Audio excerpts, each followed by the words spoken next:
All right. No Spot Motivation, episode 3. Today we're talking about regrets. Got to stop having regrets. It's very easy to have regrets. They're natural, they're fear-based, so that you don't do them again. But the problem with regrets is that it's a double waste of time. A regret is already a decision that you can't change. You made the decision. Whatever happened is what's happening. And now the time that you're wasting wishing you would have done something different, extra waste of time. You are becoming a subordinate to the coordinates of the map of your life. Do you want to be a subordinate? No, don't. There's no need to be insubordinate. So follow the map. Figure out where it goes. Learn from those things, but you have to continue with them. There's a great Laird Hamilton quote, big wave surfer Laird Hamilton in Step Into Liquid. Great documentary. He says, I don't want to not live because of my fear of what might happen. That's the only way to ensure that you live life without regret. It is a daily task. It is very, very challenging to do, but it's possible. Because otherwise, what happens is you end up in a rumination vortex, just spinning around looking for anti-M.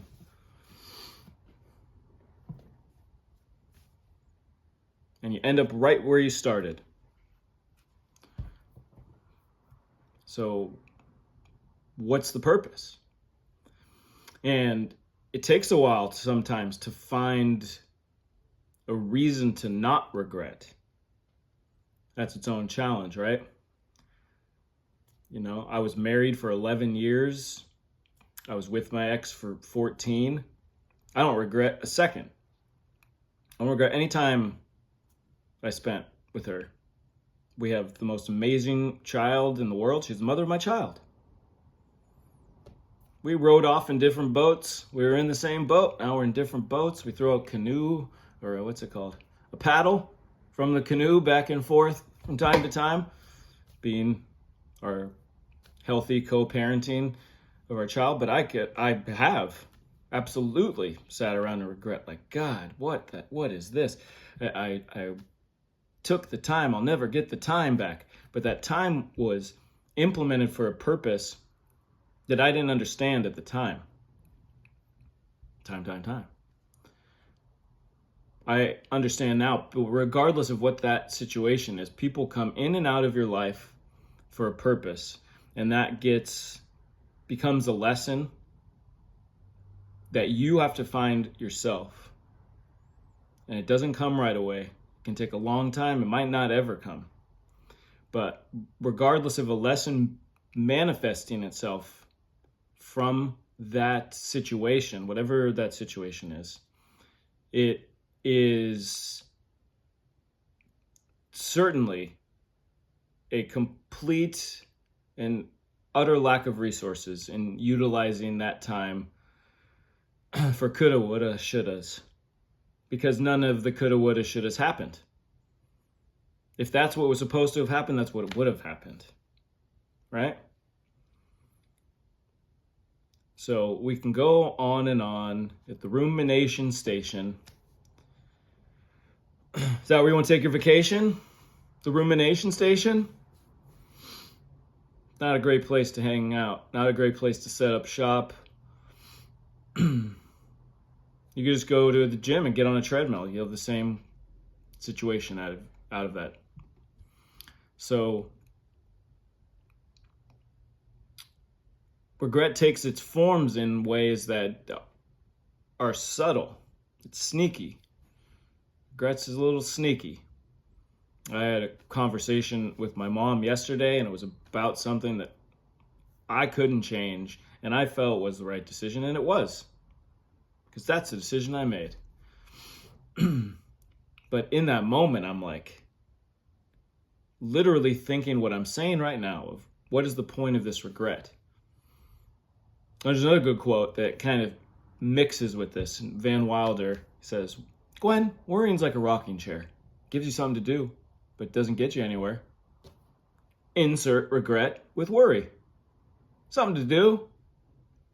You could twiddle your thumbs too. Contemplate your navel. It's all pointless. Redirect that energy into something positive. Whatever that is. It could even be nothing. Sitting with yourself is a task, and it is an essential for fulfillment. Because, as I've mentioned in other videos, you're the only one there in your whole life. Other people there a lot. Your parents are there a lot initially. Other people are there very frequently, but you are the only one, beginning to end, birth to death, formation to cremation, that is in your life.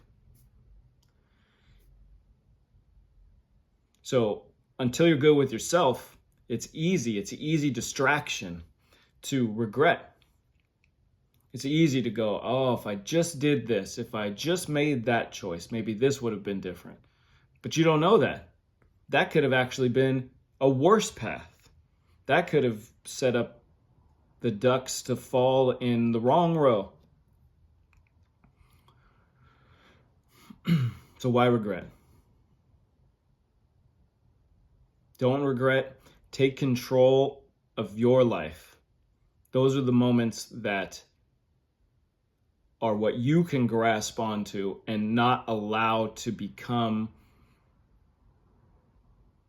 a drain, a self-unplugging drain that can happen over and over and over. There's no end. There's no end to regret. Which makes it even worse. It's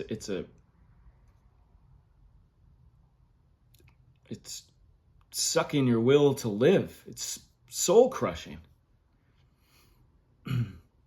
So take that time instead to find the purpose, find the message, find the lesson in whatever you're dwelling on that is generating that regret.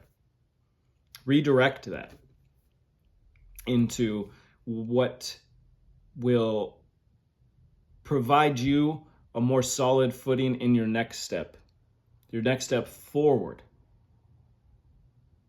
We don't need to be running in place.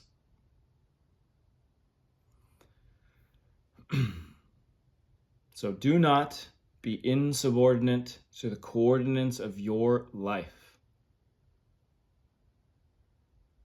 It's your map. It's your path. Get to where you need to go.